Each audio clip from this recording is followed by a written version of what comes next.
Hey guys, this is Preeti. Welcome back to my channel. दोस्तों, आज हम बात करने वाले हैं एक 2021 रिलीज्ड हॉलीवुड हॉरर मूवी के बारे में जिसका नाम है द सोमनिफोबिया। इस कहानी की शुरुआत होती है एक यंग लड़की के साथ जो एक रात अपने कमरे में सो रही थी। अचानक ही एक आवाज से उसकी नींद टूट जाती है और वो देखती है उसके कमरे का दरवाजा खुला है। उसे बाहर से धीमी से आवाज सुनाई दे रही थी, एग्जैक्टली जैसे कोई जंगली जानवर ग्राउल कर रहा हो। वो लड़की एक झटके में अपने पिलो के नीचे से एक चाकू और एक टॉर्च निकाल लाती है और जोर जोर से चिल्लाने लगती है। उसे देखकर ऐसा लग रहा था जैसे उसे पहले से ही पता था ये सब होने वाला है, तभी तो ये सब लेकर सोई थी। मगर 1000 बार पूछने के बाद भी ना वो आवाज बंद होती है ना कोई सामने आता है। इस लड़की का फोन दरवाजे के पास वाले टेबल पर पड़ा था। अगर उसे मदद बुलाना हो तो उसे वहां तक जाना ही होगा, लेकिन वहां जाने का मतलब है खुद चलकर अपने मौत के पास जाना, जो वो लड़की नहीं चाहती थी। फिर भी वो कोशिश करती है, किसी तरह हिम्मत जुटाकर टेबल के पास जा पहुंचती है और चाकू रखकर फोन उठा लेती है। और जैसे वो ऐसा करती है, टेबल के पास वाले अंधेरे कोने से एक काले रंग का हाथ निकल के उसे पकड़ लेता है। ये एक घूल था, बहुत ही भयानक दिखने वाला। उसके छूते ही इस लड़की के हाथ पर लाल लाल घाव बन जाते हैं और दर्द से लड़की चिल्लाने लगती है। साथ में ठीक यहीं पर उसका सपना भी टूट जाता है। पता चलता है इस लड़के का नाम रायली है और पिछले कई महीनों से उसे यही सेम सपना आ रहा है। एग्जैक्टली यही सपना हर रात। हार्डली कभी उसे चैन की नींद मिली होगी। उसका बॉयफ्रेंड ब्रायन उसे बहुत सारे डॉक्टर्स के पास ले गया, साइकियाट्रिस्ट को कंसल्ट किया, मगर कोई रिजल्ट नहीं मिला। एक्चुअल में कोई रायली के बातों पर यकीन ही नहीं कर रहे थे। सबको लग रहा था उसे कोई दिमागी बीमारी है, वो इमेजिन कर रही है ये सब कुछ। लेकिन रायली जानती थी उसका ट्रीटमेंट कोई डॉक्टर या किसी मेडिकेशन से पॉसिबल नहीं है, उसे कुछ और चाहिए। तो वो खुद ही इंटरनेट पे रिसर्च करती है और उसे एक आदमी के बारे में पता चलता है जो ऐसे केसेस को हैंडल किया करते हैं। उनके पास कोई स्पेशल टैलेंट है जिसके मदद से उसके जैसे हजारों को ठीक कर चुके हैं वो। रायली के लिए यही आखिरी उम्मीद थी, तो वो अगले दिन ही ब्रायन को लेकर उस डॉक्टर यानी कि डॉक्टर ब्रैडी के घर जा पहुंचती है। उन्हें सब कुछ डिटेल्स में बताकर इलाज मांगती है, मगर जवाब में डॉक्टर ब्रैडी साफ साफ बता देते हैं कि वो प्रैक्टिस छोड़ चुके हैं। उन्हें नहीं पता इंटरनेट पे उनके बारे में कौन क्या रूमर्स फैला रहा है, मगर उनके पास कोई स्पेशल टैलेंट नहीं है।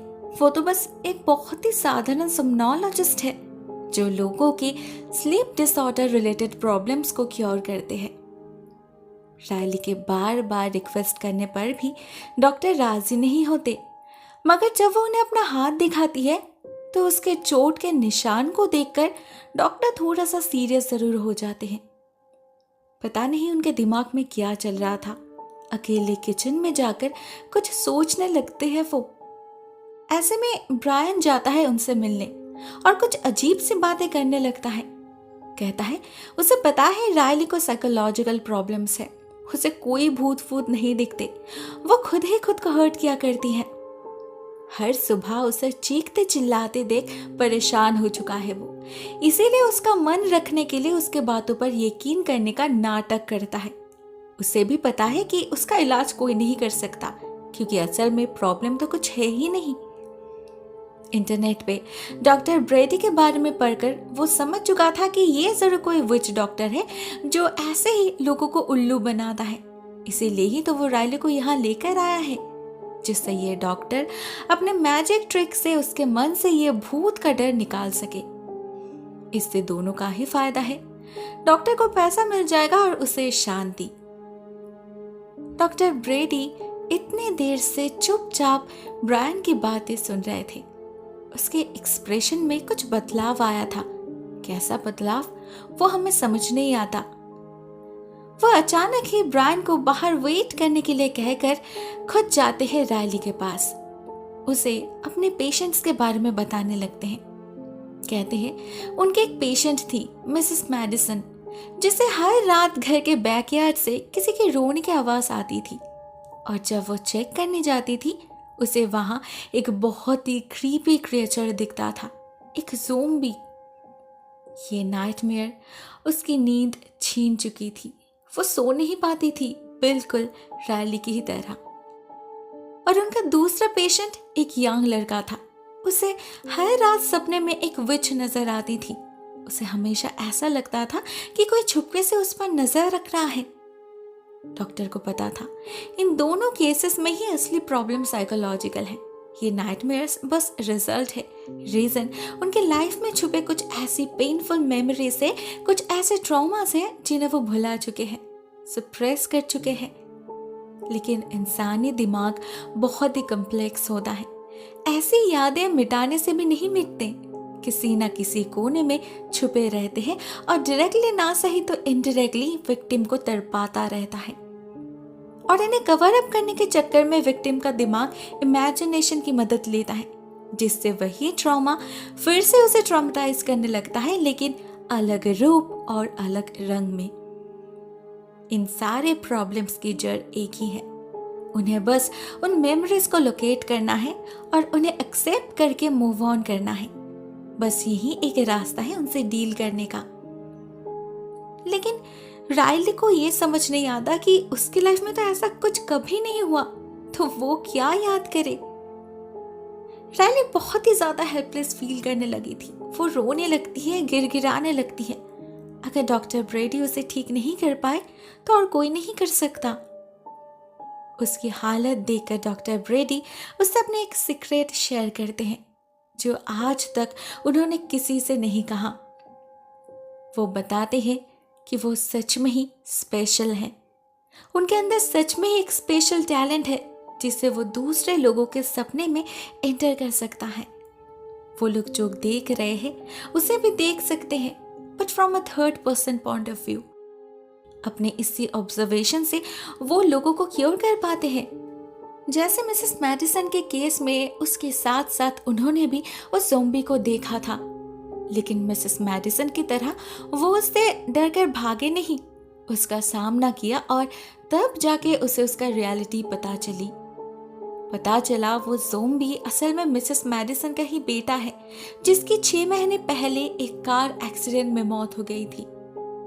उसका घाव इतना गहरा था, इतना भयानक था कि उसका पूरा चेहरा ही डिस्टॉर्टेड हो चुका था। मिसेस मैडिसन तक उसे देखकर डर गई थी। वो चेहरा वो कभी नहीं भुला पाए। अब वही डर ट्रॉमा बनकर उसका पीछा कर रहा है। मिसेस मैडिसन को पता भी नहीं। जब डॉक्टर ब्रेडी उसे कन्फ्रंट करते हैं, तब फाइनली वो सच्चाई को एक्सेप्ट कर लेती है और उनकी प्रॉब्लम सॉल्व हो जाती है। दूसरे पेशेंट का केस भी ऑलमोस्ट सिमिलर ही था। वो लड़का बचपन में कोई टीवी शो देखा करता था जिसमें ये विच होती थी।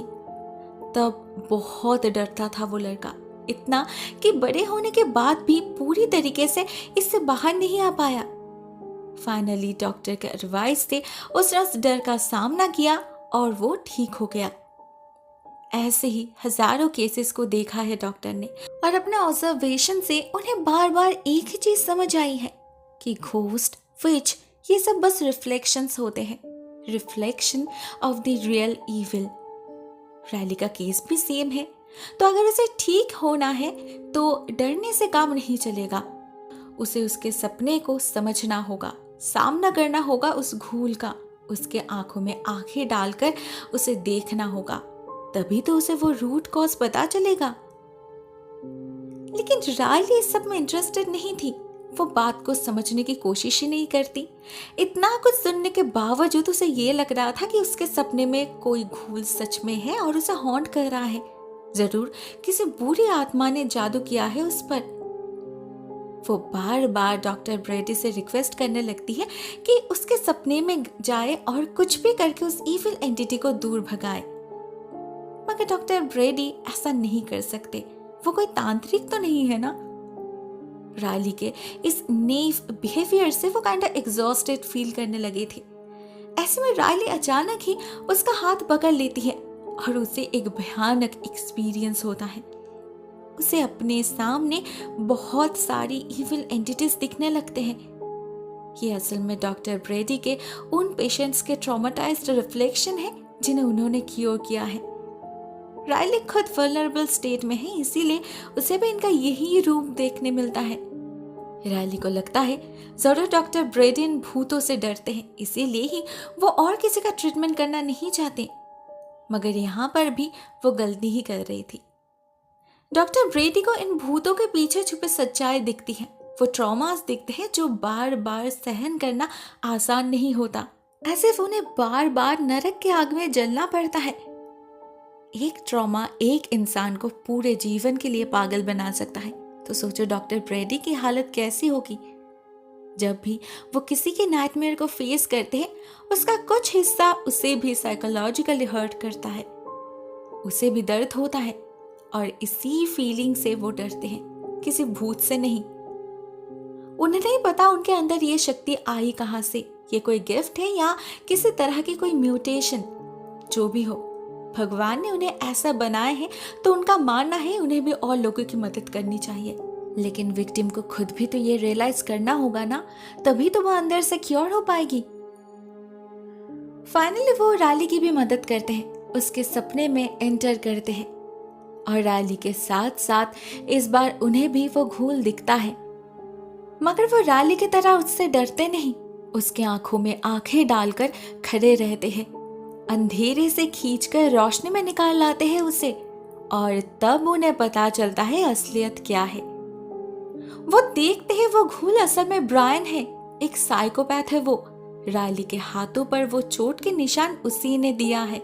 सालों से उसके मेंटल एंड फिजिकल अब्यूज का शिकार होती आ रही है बेचारी रायली।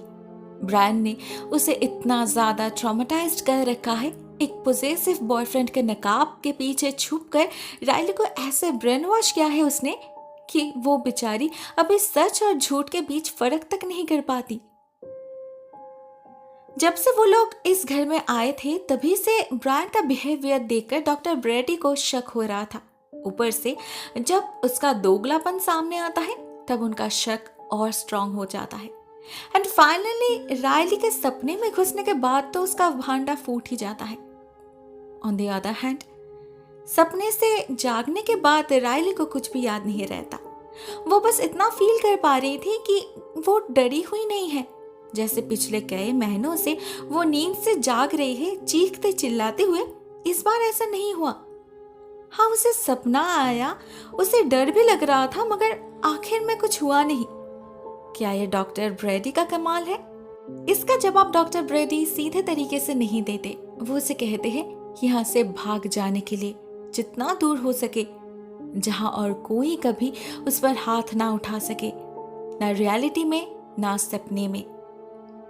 रायली फाइनली अपने सच्चाई से रूबरू हो चुकी थी, तो वो उनकी बात मान लेती है।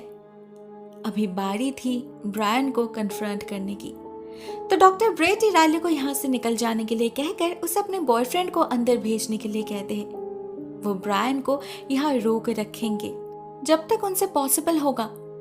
रायली को उसी समय के अंदर यहाँ से भागना है। वो कहीं भी जा सकती है जहां उसका मन करे, बस ब्रायन के पास उसे लौटना नहीं है।